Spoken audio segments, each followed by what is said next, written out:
Hello दोस्तों, जय गुरुदेव। मेरे चैनल सीधे सावर मंत्र में आपका एक बार फिर से स्वागत है।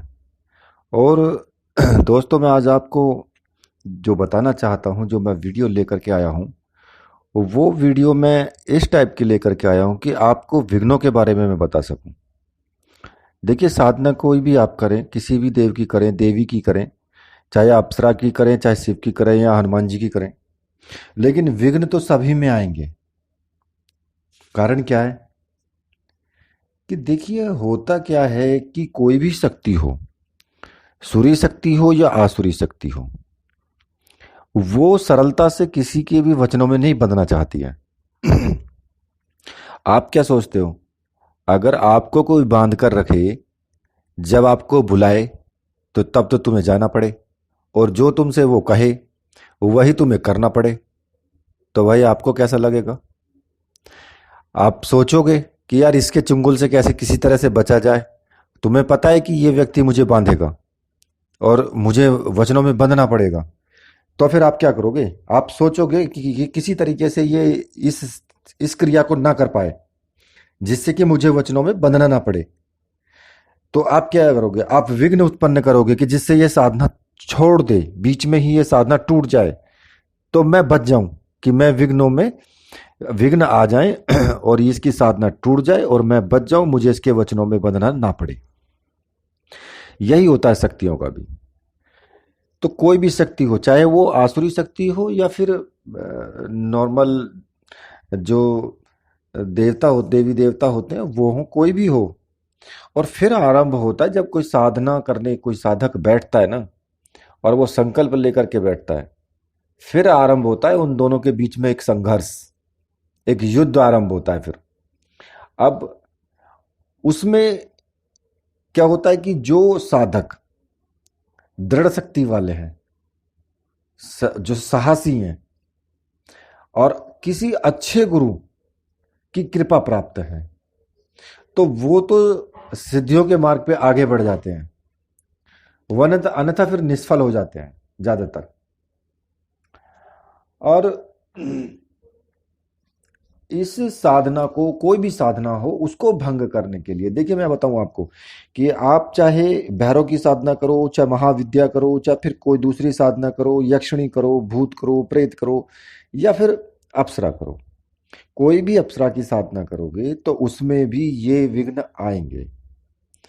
हो सकता है कि कोई छोटे देव की साधना है, जैसे कि अप्सरा की हो गई है, या फिर किसी भूत प्रेत की हो गई, तो वो फिर मतलब ज्यादा इतने बड़े विघ्न नहीं आते, हल्के दुल्के आते हैं, लेकिन आते जरूर है। जो भी जितना हैवी देवता, देवी या देवता होगा, वो उतने ही अपने सामर्थ्य के हिसाब से ही वो विघ्न जो है उसके सामने आएंगे। अब मैं आपसे उन 14 विघ्नों का वर्णन कर रहा हूं कि विघ्न जो है 14 प्रकार के होते हैं, और वो 14 विघ्न आपके सामने आएंगे, चाहे आप अप्सरा की साधना करें या फिर यक्षिणी की करें। पहला विघ्न जो होता है वो होता है व्याधि। व्याधि क्या होता है? जब आप साधना कर रहे होते हो ना, तो साधना काल में जो है अचानक ही कोई, मतलब जैसे कोई भयानक या साधारण रोग हो जाना, तुम्हें कोई रोग हो जाएगा, ये विघ्न होता है व्याधि विघ्न, कि रोग हो जाए कोई। हालांकि वो रोग होगा नहीं तुम्हें, वो रोग स्वतः ही खत्म हो जाएगा, लेकिन वो विघ्न है बस, कि आप किसी तरह से साधना आपकी भंग हो जाए, बंद हो जाए, और उसके बाद आप ठीक हो जाएंगे। जब साधना टूट जाएगी तो फिर रोग भी खत्म हो जाएगा। तो दूसरा, इसके आगे वाला विघ्न आता है सत्यान। जो आप देखते हो ना कि साधना करने के लिए जो एक उत्साह होता है, उस उत्साह का ना होना या उसका घट जाना। भाई, जब तुम साधना करने चलोगे तो एक उत्साह होगा तुम्हारे अंदर, लेकिन साधना करते करते बीच में ही एकदम से उत्साह घट जाएगा, यार कहाँ तुम ऐसी चीज में पड़ गए, अरे छोड़ यार, बाद में देखेंगे। तो इस तरह का जो विघ्न होता है वो सतपान विघ्न होता है। इससे अगला तीसरे नंबर का आता है कि साधना की जो सच्चाई है, या अपना जो मतलब हम जो अभ्यास कर रहे हैं, अपना प्रयत्न कर रहे हैं, उसमें जो सफलता है उस पर ही एकदम से संदेह हो जाना कि यार पता नहीं साधना सफल होगी या नहीं होगी, कि हो सकता है कहीं मैं मंत्र जाप करके रह जाऊं। तो इस तरह का जो विघ्न आता है उसको बोलते हैं संशय विघ्न। ये तीसरा हो गया आपका। उसके बाद आता है प्रमाद। प्रमाद विघ्न क्या होता है? साधना में एक तरीके से लापरवाही दिखाना, नियमित तरीके से काम नहीं करना, उसको जाप नहीं करना, अधूरा छोड़ देना, या फिर सही टाइम पे नहीं करना। मान लिया एक बार आपने सुबह रात में जो है 10 बजे स्टार्ट किया है, तो फिर आप 9 बजे स्टार्ट कर दो, 11 बजे करो। तो इस तरह का नियमित जो समय होता है उस पर न करना, यह होता है प्रमाद विघ्न। इन तरह के विघ्नों से बचना बहुत जरूरी है। और उसके बाद आता है एक आलस्य। शरीर में जो है अचानक ही भारीपन हो जाना, या जाप के समय जो है आपको आलस्य, सुस्ती, नींद आना, जम्भाई आना, ये सब आलस्य का विघ्न है। और उसके बाद जो आपका आता है आवृत्ति। आवृत्ति विघ्न जो होता है वो साधक के मन विषयों के साथ जुड़ जाता है, जो विषय होते हैं उनके साथ जुड़ जाता है, और उसकी चित्त वृत्तियां मतलब जो है वो एकाग्र नहीं हो पाती। ये विघ्न होता है आवृत्ति विघ्न। उसके बाद आता है आपका भ्रांति दर्शन।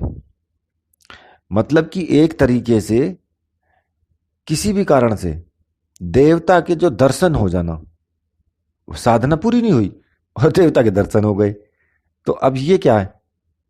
तो आप क्या करोगे? बीच में यार देवता के दर्शन हो गए, अब बीच में उसको छोड़ दोगे साधना को। तो ये हो गया आपका भ्रांति जो होता है ना, किसी तरीके से भ्रम हो जाना, वो ये भ्रांति विघ्न होता है। उसके बाद आता है साधना काल में जो है सहसा ही मन का वेग रुक जाता है, अचानक से अरुचि पैदा हो जाती है, बस यार छोड़, यार अब छोड़ तू, मन नहीं लगता है। तो ये जो इस तरह का विघ्न होता है, ये होता है अलब्ध भूमिकत्व विघ्न। अलब्ध भूमिकत्व विघ्न। और उसके बाद अगला आता है कि साधना काल में बार बार मन का डामाडोल होना, निराशा हो जाना, मन इधर उधर नहीं लगना, ये वाला जो विघ्न होता है ये होता है अनवस्थित्व, अनवस्थित तत्व विघ्न होता है ये। तो ये विघ्न जो है, और इसके अलावा भी 5 विघ्न और होते हैं। दुख, दौमरनस्य, अंगमेज्यत्व, प्रवास और प्रश्वास। ये 6 विघ्न होते हैं, ये नहीं 5 होते हैं, ये 5 विघ्न होते हैं साथ में। तो दुख का मतलब क्या होता है? जैसे कि काम, क्रोध, लोभ, मोह, चिंता, भय के कारण, मतलब एक मानसिक चिंता जो हो जाती है, अथवा जैसे सिंह का भय, या कोई सर्प आदि निकल आता है, या फिर कि बादल या बिजली, भूकंप, तूफान, इस तरीके के जो विघ्न आते हैं साधना करते टाइम, ये वाले विघ्न जो होते हैं ये दुख के अंतर्गत आते हैं, जो पीड़ा देने वाले होते हैं। और ज्यादातर विघ्न, ऐसे विघ्न जो आते हैं वो एक तरीके से तामसी साधनाओं में ही आते हैं, जो कि भयंकर साधनाएं होती हैं, उनमें ज्यादा आते हैं ऐसे विघ्न। और तुरंत ही किसी इच्छा की पूर्ति ना होना, अथवा ऐसा लगता है कि जैसे कि परिश्रम व्यर्थ चला जाएगा, यार पता नहीं होगा जन नहीं होगा, मेरा परिश्रम जो मैंने इतनी मेहनत की है सब बेकार चली जाएगी। ये जो होता है दौर्मनस्य विघ्न होता है ये। और इसके अगला जो आता है साधना काल में शरीर को अंगों का जो है बुरी तरह से कांपना, यहां तक कि जाप के समय जो है माला का भी हाथ से छूट जाना, और या फिर मंत्र का उच्चारण करते करते जिव्या का जो है मतलब जीभ का जो एकदम से हकलाना, हकला जाता है आदमी। तो ये वाला जो होता है अंग मेजत्व विघ्न होता है ये। तीसरा आता है श्वास विघ्न। अब प्रश्वास विघ्न जो होता है बिना इच्छा के जो है मतलब ऐसे ही मतलब अकारण ही वायु का मतलब श्वास का अंदर जाना, आप खींच भी नहीं रहे हो लेकिन फिर भी अंदर जा रही है वो, तो इस तरह का विघ्न होता है ये। और दूसरे वाला जो होता है, ये बाहर की वायु का बिना इच्छा के अकारण ही अंदर जाना बाहर आना, उस तरीके से। तो ये दोनों जो विघ्न होते हैं ना, भीतर की जो वायु है वो बाहर आती है, वो तो हो गया प्रश्वास। और जो बाहर की वायु बिना इच्छा के अंदर चली जाती है, ये वाला जो विघ्न होता है ये श्वास विघ्न होता है। तो प्रत्येक कोई भी साधक हो, किसी भी साधना में हो, इन शत्रुओं से हमेशा बच के रहना चाहिए। इनको याद रखना चाहिए कि ये आ सकते हैं शत्रु, ये कभी भी हमला कर सकते हैं। चाहे आप साधना शिव की करें, और चाहे आप अप्सरा की करें, चाहे हनुमान जी की करें, साधना किसी की भी करें, लेकिन ये तुम्हारा पीछा नहीं छोड़ेंगे।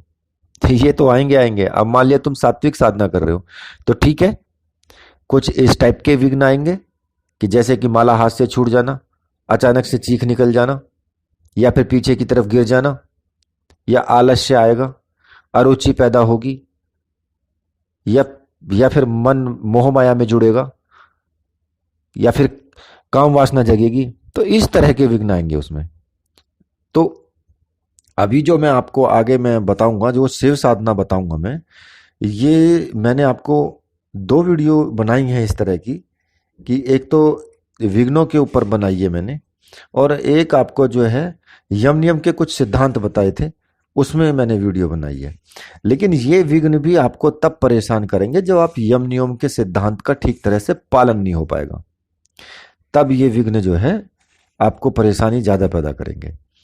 तो मेरे कहने का मतलब यह है कि अगर आप तुम इन विघ्नों से आपको बचना है, तो फिर आपको जो यम नियम के सिद्धांत हैं उनका पालन अवश्य करना पड़ेगा। जब तुम्हारा ध्यान लग जाएगा, ध्यान में तुम्हें अनुभूति नहीं रहेगी, तो विघ्न क्या बिगाड़ेंगे। जब तक ध्यान नहीं लगेगा, एक योग का नियम जो है वो नहीं होंगे, तब तक साधना पूरी जल्दी से नहीं हो पाती है ठीक तरह से। तो इसलिए मैंने आपको ये 2-3 तरह की चीजें जो भी मैंने आपको बताई हैं, उनका पालन जरूर करना है आपको। और मैं अब इसके बाद में मैं साधना जो कई वीडियोस की भी बनेंगे, शिव साधना की मैं बनाऊंगा, सात्विक साधना, ओम नमः शिवाय केवल। तो और मेरे विचार से अगर कोई अप्सरा या यक्षिणी की साधना करता है तो उसे पहले शिव साधना कर लेनी चाहिए, वो बहुत अच्छा रहेगा उसके लिए। क्योंकि अगर आप शिव साधना नहीं करते हो तो सफलता मिलना थोड़ा सा संदेह में हो जाता है। तो इसलिए शिव साधना करना बहुत जरूरी है। तो मेरे विचार से मैं अगली जो भी साधना डालूंगा उनमें शिव साधना को भी महत्व दूंगा। कुछ जो शिव साधना से संबंधित उनमें क्या क्या विघ्न आ सकते हैं। आपको 40 दिन की शिव साधना होगी तो उसमें हर दिन कौन सा आपको विघ्न आ सकता है, या फिर क्या समस्या आपके सामने खड़ी हो सकती है, वो मैं वीडियो के माध्यम से आपको एक एक करके समझाता रहूंगा कि 10 दिन बाद आपके साथ कौन सी विघ्न आ सकते हैं, या फिर 20 दिन पूरे होने के बाद आपके सामने कौन से विघ्न आ सकते हैं, कहाँ पे किन से बचाव रखना है। तो उस तरह से मैं आपको पूरा समझाऊंगा वो, तो उसका इंतजार करें। और जो मैंने ये बताए हैं इनको अपने मन में रट लें, क्योंकि इनसे भी बचना है। तो अगर आप साधना में सफलता चाहते हैं तब। तो दोस्तों इसी के साथ मैं आपसे विदा लेता हूँ। बोलिए मेरे साथ, जय हो वीर बजरंग बली हनुमान जी महाराज की जय। जय हो मेरे परम